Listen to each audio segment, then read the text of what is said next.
अस्सलामुअलैकुम दोस्तों, welcome back to our channel find Urdu.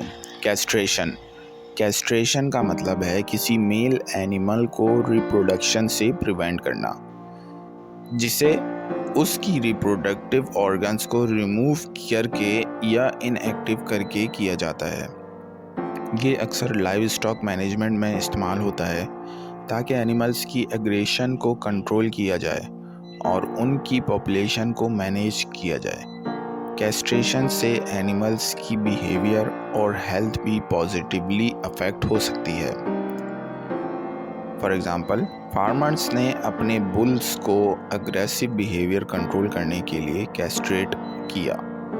Castration is often done in livestock to manage behaviour. Livestock में behaviour को manage करने के लिए अक्सर कैस्ट्रेशन किया जाता है।